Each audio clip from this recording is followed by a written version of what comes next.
करीब 300 साल पहले जब भारत पर मुगलों की हुकूमत थी और अंग्रेजी हुकूमत धीरे धीरे अपनी जड़ें जमा रही थी, तब एक साधारण किसान परिवार ने राजस्थान के एक वीरान इलाके में एक मंदिर के खंडहर खोजे। लेकिन ये कोई आम मंदिर नहीं था। वो मंदिर था ऐसा जिसके अंदर घुसते ही इंसान की धड़कनें तेज हो जाए, सांसें थम सी जाए और हवा में एक अनजाना डर घुला हो। वो मंदिर था किराड़ू का मंदिर, जिसे आज भी हॉन्टेड टेम्पल ऑफ राजस्थान कहा जाता है। कहते हैं वहाँ कोई रात में रुका नहीं, जो रुका वो फिर लौटा नहीं। और ये सिर्फ शुरुआत थी। भारत के कोने कोने में ऐसी अजीबोगरीब, रहस्यमयी और अद्भुत इमारतें हैं जिनका इतिहास जितना गहरा है उतना ही डरावना भी। किसी का वजूद विज्ञान से परे है, किसी की बनावट आज तक इंजीनियर्स को चौंकाती है। और आज हम आपको लेकर चलेंगे एक ऐसे रोमांचक, डरावने और ऐतिहासिक सफर पर जहां हम जानेंगे भारत के 10 ऐसे रहस्यमयी और अद्भुत संरचनाओं के बारे में जिनके पीछे की कहानियां आपको रातों को जगाएंगी। और अंत तक आप खुद से पूछेंगे, क्या ये सब सच है या फिर ये सिर्फ कहानियां को हैं? और हाँ, ये वीडियो बनाने में हफ्तों की रिसर्च और मेहनत लगी है। तो अगर आपको 143 हिस्ट्री 2.0 का यह प्रयास पसंद आए तो अभी सब्सक्राइब करिए ताकि हम ऐसे और रहस्य आपके सामने ला सकें। आइए शुरू करते हैं। नंबर 1, किराड़ू मंदिर। राजस्थान थार के रेगिस्तान में जब सूरज डूबता है तो रेत की हर लहर एक कहानी कहती है और उन्हीं कहानियों में से एक नाम बार बार गूंजता है, किराड़ू। राजस्थान का एक छोटा सा गांव जहां आज शायद ही कोई रुकना चाहे, क्योंकि यहाँ का एक मंदिर अपने स्थापत्य से ज्यादा अपनी खामोशियों के लिए जाना जाता है। ये मंदिर इतना प्राचीन है कि जब दिल्ली में मुगल साम्राज्य खड़ा भी नहीं हुआ था, तब ये विशाल पत्थरों से बना मंदिर राजपूताना की रेखाओं पर खड़ा था। इतिहास बताता है कि 11वीं से 12वीं शताब्दी के बीच ये जगह एक बड़ा सांस्कृतिक और धार्मिक केंद्र थी।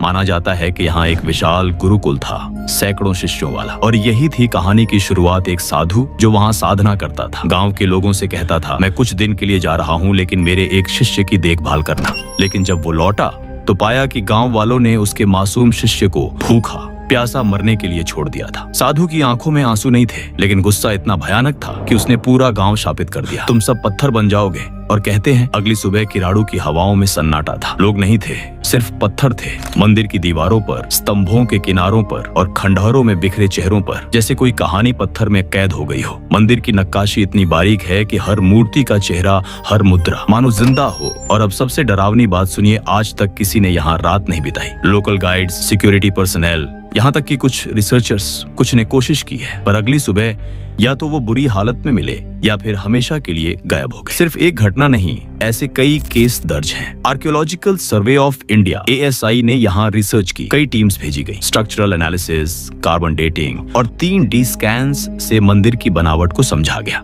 लेकिन किसी रिपोर्ट में क्लियर साइंटिफिक एक्सप्लेनेशन नहीं मिला। और हाँ, मंदिर में कार्व्ड फिगर्स इतनी परफेक्शन से बने हैं कि आज की तकनीक से रेप्लिकेट करना मुश्किल है। पत्थर की सतह है जैसे लेजर से कटी हो, दीवारों पर छायाएं जो सूरज की हर दिशा के साथ बदलती है, जैसे किसी एंशिएंट सोलर कैलकुलेटर का हिस्सा हो। लेकिन जब मंदिर इतना एडवांस्ड है तो इसके साथ इतना डर क्यों जुड़ा है? कहते हैं रात के वक्त यहाँ से चमकती रोशनी, फुसफुसाहटें और कभी कभी मंदिर की घंटियों की आवाज आती है खुद ब खुद। आज भी सरकार ने यहाँ सूर्यास्त के बाद किसी के रुकने पर प्रतिबंध लगाया है। लोकल विलेजर्स भी मानते हैं कि ये जमीन शापित है। तो सवाल ये है, क्या किराड़ू मंदिर वाकई किसी शाप का परिणाम है या फिर ये एक भूले बिसरे काल का एडवांस्ड विज्ञान है जिसे हम समझ नहीं पाए हैं? जवाब शायद उन्हीं पत्थरों में कैद है। नंबर 2, ज्वालामुखी देवी मंदिर। ये है हिमाचल प्रदेश में स्थित ज्वालामुखी देवी मंदिर की सच्चाई। भारत में हजारों मंदिर हैं, लेकिन यह मंदिर ऐसा है जहां देवी स्वयं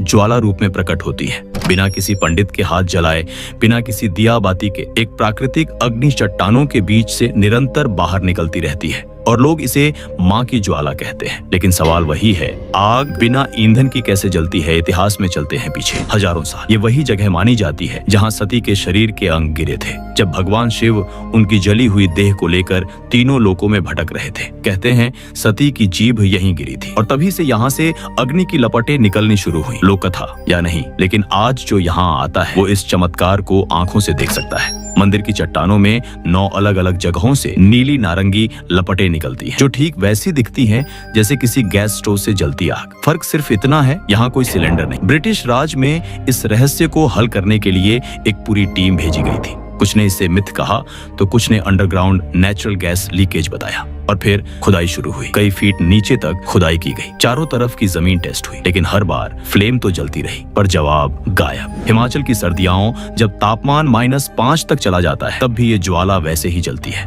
अब आते हैं विज्ञान पर। जियोलॉजिस्ट्स का कहना है कि किसी चट्टान के नीचे मीथेन या इथेन जैसे गैसेस नेचुरल क्रैक्स से बाहर आ सकती है और खुद ब खुद इग्नाइट हो सकती है। लेकिन इस केस में एक एनोमली है। फ्लेम में जो केमिकल कॉम्पोजिशन पाया गया वो मीथेन बेस्ड नहीं था। तो सवाल बना रहा, ये गैस आखिर है क्या? हजारों भक्त हर साल यहाँ दर्शन करने आते हैं, कुछ अपनी मन्नतें लेकर, कुछ अपने सवाल लेकर और कुछ बस माँ की आग से मिलने। और ये भी सच है कि मंदिर में प्रवेश करते ही एक ऊर्जा महसूस होती है। नंबर 3, कैलाश मंदिर, एलोरा। एक चट्टान को काट कर बना चमत्कार ये इंसानी कल्पना की सीमा से भी परे है। महाराष्ट्र की गुफाओं में छिपा हुआ एक मंदिर ऐसा जिसे न ईंट से बनाया गया न पत्थरों को जोड़ा गया, बल्कि एक ही चट्टान को ऊपर से नीचे तक काटकर एक पूरा शिव मंदिर तराश दिया गया। नाम है कैलाश मंदिर, एलोरा की गुफा संख्या 16। और इसकी कहानी सुनकर इतिहासकार भी चुप हो जाते हैं। 700 से 750 ईस्वी के आसपास राष्ट्रकूट राजा कृष्ण प्रथम ने इस मंदिर का निर्माण करवाया, लेकिन तरीका ऐसा था जो आज की तकनीक में भी इम्पॉसिबल लगता है, क्योंकि बाकी मंदिरों की तरह यह नीचे से ऊपर नहीं बना। ये मंदिर ऊपर से नीचे की तरफ काटा गया। सोचिए, एक पहाड़ जिसमें से आप बिना कोई गलती किए एक एक इंच पत्थर हटाकर पूरी की पूरी मूर्तियां, मंदिर का मंडप, गुफाएं, छत, स्तंभ सब कुछ उखेड़ दें। और ये सब बिना 3D मॉडल, बिना मशीनों के। आर्कियोलॉजिस्ट कहते हैं इसमें करीब 4 लाख टन चट्टान काटी गई थी, और वो भी इतनी सटीकता से कि आज भी उसकी दीवारों पर कोई दरार नहीं है। सवाल उठता है,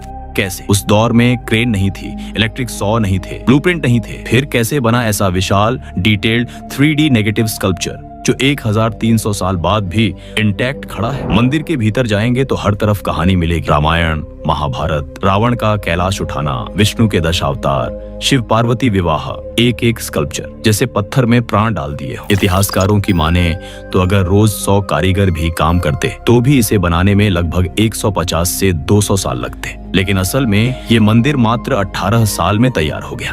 अब सोचिए वो कौन सी प्लानिंग थी, कौन सी स्ट्रेटेजी थी जिसने हजारों टन पत्थर हटाकर एक ऐसा मास्टरपीस रचा जो आज भी यूनेस्को वर्ल्ड हेरिटेज साइट है। कुछ लोग कहते हैं इसमें किसी डिवाइन फोर्स की मदद थी। एलियन थ्योरी भी सामने आती है कि कोई एडवांस्ड तकनीक थी जो आज भी इंसानों से छिपी है। और इस मंदिर की खास बात ये सिर्फ स्थापत्य नहीं है, ये एक ध्यान केंद्र भी है। मंदिर की इनर चेंबर में इतनी शांत ऊर्जा है कि लोग यहाँ आंखें बंद करते ही ध्यान की अवस्था में चले जाते हैं। कैलाश मंदिर सिर्फ पत्थर नहीं है, ये भारत के इतिहास, उसकी कला और उसकी श्रद्धा का एक जीवित प्रमाण है। नंबर 4, तालाकड़।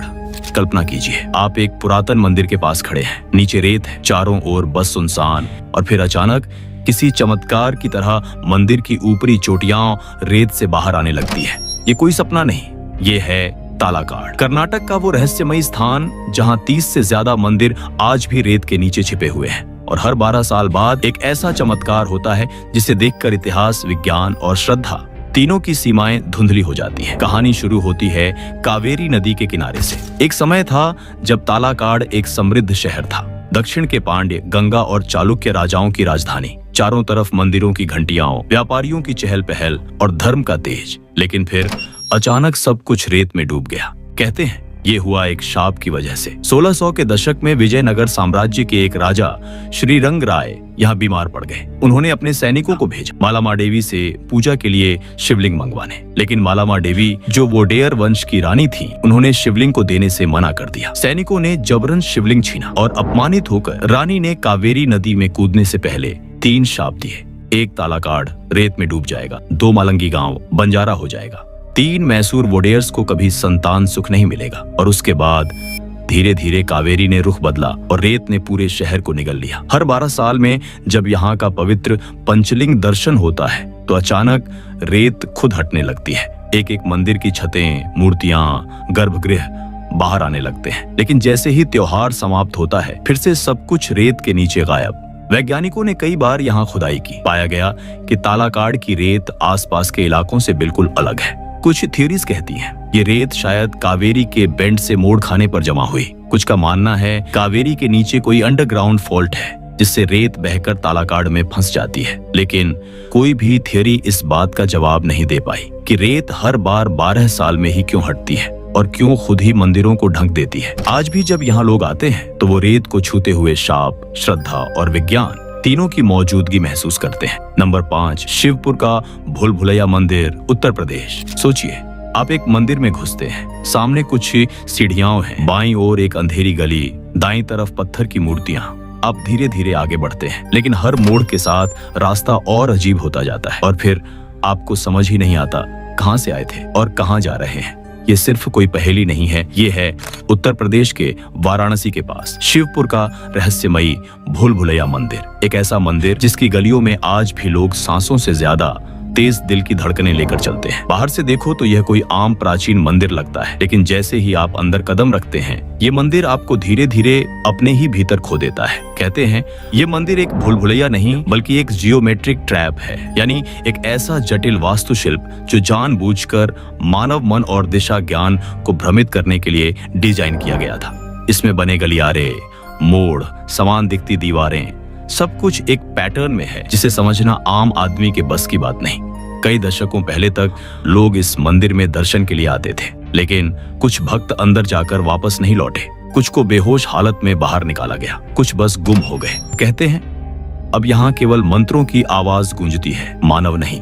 लोक कथाएं बताती हैं कि ये मंदिर 400 से 500 साल पुराना है और इसे किसी सिद्ध योगी या तांत्रिक ने बनवाया था, आध्यात्मिक साधना और शक्तियों की रक्षा के लिए। वो इसे साधारण लोगों से छिपाना चाहते थे और इसलिए मंदिर को इस तरह डिजाइन किया गया कि जो बिना अनुमति, बिना तपस्या आए वो खुद ही रास्ता भूल जाए। एक लोक मान्यता यह भी है कि मंदिर के नीचे एक गुप्त सुरंग है जो वाराणसी, प्रयागराज और मिर्जापुर तक जाती है। ब्रिटिश इरा में कुछ अफसरों ने इस जगह की जांच भी की थी, लेकिन एक के बाद एक वो अफसर भी या तो बीमार पड़े या मानसिक तौर पर विचलित हो गए और तभी से यहाँ किसी तरह की खुदाई पर रोक है। लेकिन जो बात सबसे ज्यादा चौंकाती है वो ये कि आज भी इस मंदिर से हर रोज शाम के समय शंख, मंत्र और घंटियों की आवाज आती है।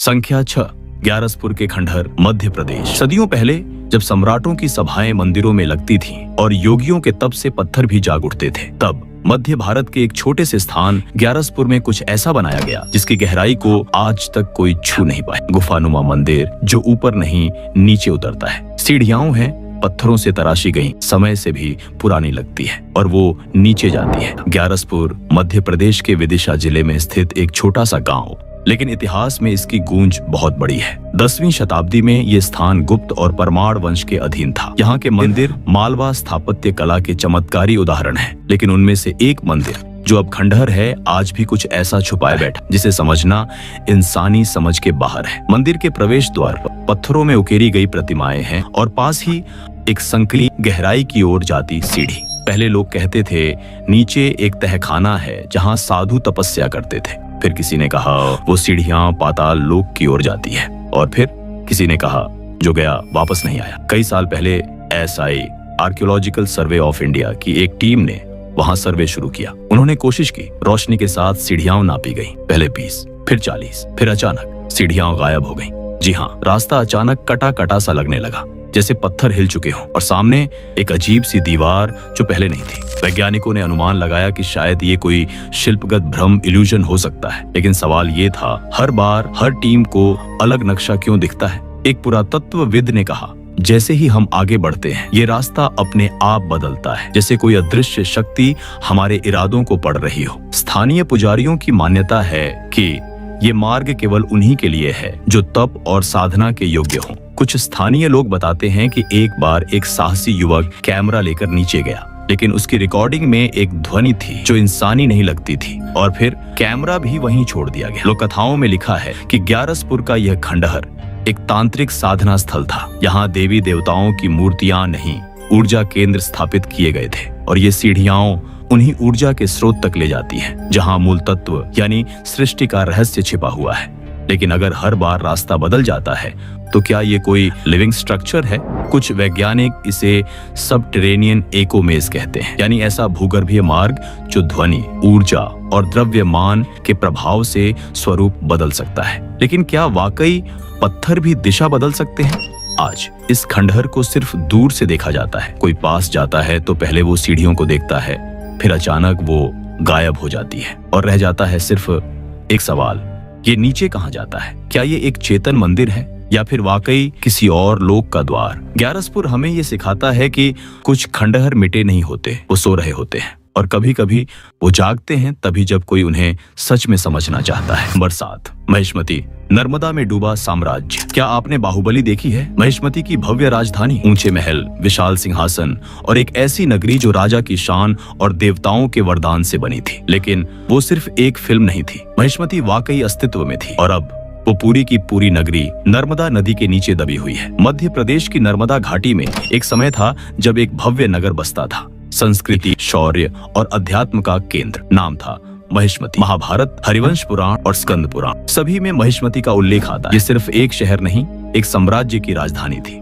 भगवान परशुराम का जन्म स्थान, सहस्त्रबाहु अर्जुन की सत्ता और आशी जमदग्नि की तपोभूमि यही थी महिष्मती। पर फिर एक दिन सब बदल गया। नर्मदा शांत थी, लेकिन उसमें जैसे कोई अदृश्य शक्ति जागी। एक विशाल बाढ़ आई और शहर के शहर बह गए। महिष्मती नदी के गर्भ में समा गई। लेकिन क्या ये सिर्फ एक बाढ़ थी या फिर किसी राजा का पाप, किसी आर्षी का शाप? हाल के वर्षों में जब वैज्ञानिकों ने सोनार और ग्राउंड पेनिट्रेटिंग रेडर का इस्तेमाल किया तो नर्मदा के नीचे कुछ असामान्य आकृतियां मिली। पत्थरों के मंदिर, स्तंभ और छतों के अवशेष, सब कुछ आज भी वहीं मौजूद है, पानी के नीचे, अनदेखा। स्थानीय मछुआरे बताते हैं जब नर्मदा का जलस्तर बहुत नीचे चला जाता है तो मंदिरों की छतें दिखती हैं, लेकिन फिर नदी सब कुछ छुपा लेती। पुरानी कथाओं में कहा गया है कि महिष्मती में एक अत्याचारी राजा हुआ करता था। उसने एक ब्राह्मण परिवार पर अत्याचार किया और उस ब्राह्मण ने पूरे नगर को शाप दे दिया, तुम्हारा वैभव ही तुम्हारा विनाश बनेगा, ये नगरी जल में डूबेगी। और फिर शाप सच हो गया। लेकिन प्रश्न उठता है, क्या ये वास्तव में शाप था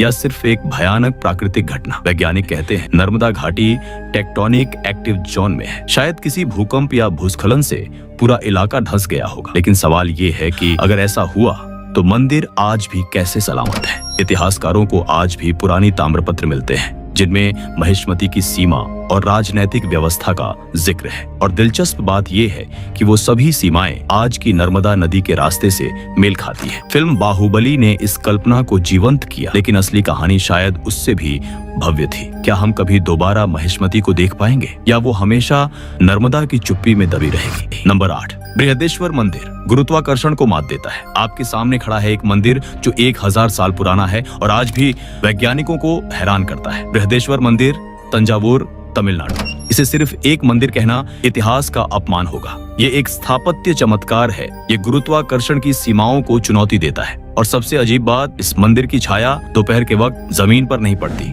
राजा राजराज चोल ने इसे 1010 ईस्वी में बनवाया था। तब न क्रेन थी, न हाईटेक मशीनें, लेकिन फिर भी इस मंदिर के शिखर पर एक 80 टन का ग्रेनाइट ब्लॉक रखा। और सवाल ये है, वो पत्थर वहां कैसे पहुंचा? कुछ इतिहासकार मानते हैं कि एक 6 किलोमीटर लंबा रैंप बनाया गया मिट्टी और लकड़ी से, ताकि पत्थर को धीरे धीरे ऊपर चढ़ाया जा सके। पर अब सवाल ये है, वो रैंप गया कहां? इतना विशाल स्ट्रक्चर अचानक गायब कैसे? क्या रैंप कभी था ही नहीं? और अगर नहीं था तो क्या चोल वंश के इंजीनियरों ने गुरुत्वाकर्षण को ही आउटस्मार्ट कर लिया था? टेम्पल की डिजाइन इतनी प्रिसाइज है कि शिखर टॉप टावर की छाया दोपहर के वक्त जमीन को नहीं छूती। जब सूरज सीधा ऊपर होता है तो उसकी किरणें भी मंदिर को ऐसे चूमती हैं कि छाया गायब हो जाती है। क्या ये ऑप्टिकल इल्यूजन या कोई ऐसी वास्तु रचना जो आज के इंजीनियर्स भी नहीं समझ पाए? बृहदेश्वर मंदिर की दीवारों पर हजारों नक्काशियां हैं, नृत्य, युद्ध, संस्कृति और देवी देवताओं की कहानियां। लेकिन इन कलाओं के बीच कई ज्योमेट्रिक सिंबल्स भी छुपे हुए हैं जिनका अर्थ आज तक पूरी तरह से डिकोड नहीं हो पाया है। और एक बात और, इस मंदिर की हर ईंट, हर पत्थर एक दूसरे से परफेक्टली इंटरलॉक्ड है, बिना किसी मॉडर्न सीमेंट के। और जब दक्षिण भारत में भूकंप आया, ये मंदिर जरा भी नहीं हिला। अब सोचिए, 1000 साल पहले इतनी एडवांस्ड इंजीनियरिंग कैसे संभव थी? क्या चोल वंश के वास्तुकार एस्ट्रोनॉमी, फिजिक्स और साउंड इंजीनियरिंग को जानते थे? या फिर ये सब सिर्फ इंसानी नहीं, कुछ दैवीय प्रेरणा का परिणाम था? कई लोग कहते हैं ये सिर्फ मंदिर नहीं, एक कोड है, एक नॉलेज सिस्टम जिसे सिर्फ समझने वाले ही डिकोड कर सकते हैं। शायद इसलिए यूनेस्को ने इसे वर्ल्ड हेरिटेज साइट घोषित किया, क्योंकि ये सिर्फ पत्थरों का ढांचा नहीं, ये ज्ञान, आस्था और गणना का संगम है। और जब आप इसके प्रांगण में खड़े होते हैं तो कुछ अजीब सा महसूस होता है, एक एनर्जी जो आपको देख रही है। शायद ये पत्थर चुप नहीं है, ये इतिहास की आवाजें हैं। बृहदेश्वर हमें सिखाता है भविष्य को समझने के लिए अतीत की गहराई में उतरना जरूरी है। और जो सभ्यता 1000 साल पहले इतने प्रिसाइज स्ट्रक्चर बना सकती थी, वो शायद हमसे कहीं ज्यादा इवॉल्व थी। तो अगली बार जब आप दक्षिण भारत जाए और बृहदेश्वर मंदिर के सामने खड़े हों, बस दोपहर के समय छाया ढूंढिए और याद रखिए, जो दिखता है वो हमेशा सच नहीं होता, और जो नहीं दिखता उसमें अक्सर सबसे बड़ा रहस्य छुपा होता है। नंबर 9, जंतर मंत्र, रहस्य और खगोलीय चमत्कार। जंतर मंत्र को आपने एक पर्यटक स्थल की तरह देखा होगा, लेकिन ये महज एक स्थापत्य नहीं, ये समय और ब्रह्मांड की भाषा को पत्थरों में ढाला गया ग्रंथ है। 18वीं सदी में महाराजा जयसिंह ने इसका निर्माण करवाया था, लेकिन इसकी गणनाएं आज भी नासा के वैज्ञानिकों को हैरान कर देती हैं। यहाँ मौजूद सम्राट यंत्र, एक विशाल सनडायल, समय को सेकंड के सटीकता से बताता है, वो भी बिना किसी मशीनरी के। कहा जाता है कि महाराजा जयसिंह ने इस यंत्र के माध्यम से ग्रहों की चाल समझकर युद्ध और प्रशासनिक निर्णय लिए। लेकिन कुछ हिस्से ऐसे भी हैं जहां ध्वनि गूंजती है और विज्ञान उसका कोई कारण नहीं ढूंढ पाया। क्या जंत्र मंत्र सिर्फ एक वेधशाला है या कोई रहस्यमयी ज्योतिष विज्ञान का केंद्र? नंबर 10, रहस्य में डूबा कुतुब मीनार का लौह स्तंभ। दिल्ली के कुतुब मीनार परिसर में स्थित है एक 1600 साल पुराना लौह स्तंभ, जिसे अब तक जंग नहीं लगी। सोचिए, इतनी पुरानी धातु खुले में, बारिश, गर्मी, ठंड सब सहते हुए भी चमकता रहता है। वैज्ञानिकों ने इसे फास्फोरस आयरन कहा, कुछ ने एडवांस मेटलर्जिकल टेक्नोलॉजी। पर सवाल ये है, क्या इतनी उन्नत तकनीक 5वीं शताब्दी में मौजूद थी? कुछ लोग इसे एलियन टेक्नोलॉजी तक से जोड़ते हैं, तो कुछ का मानना है कि यह किसी दिव्य ऊर्जा का स्रोत है। जो भी हो, इस स्तंभ की रचना आज भी विज्ञान के लिए एक पहेली है। भारत के ये रहस्यमयी ढांचे सिर्फ इमारतें नहीं हैं, ये इतिहास की वो किताबें हैं जिनके पन्ने अब भी रहस्य से भरे हैं। और जब तक हम इन्हें पढ़ नहीं लेते, हमारी जिज्ञासा शांत नहीं होगी। अगर आपको यह कहानी पसंद आई हो तो वीडियो को लाइक करें, चैनल को सब्सक्राइब करें और कमेंट में बताएं कि आपको सबसे रहस्यमयी जगह कौन सी लगी। और हाँ, अगले वीडियो में हम आपको लेकर चलेंगे भारत की एक ऐसी गुफा में जहां आज भी एक संत ध्यान में लीन है, पिछले 300 सालों से। मिलते हैं अगली कहानी में।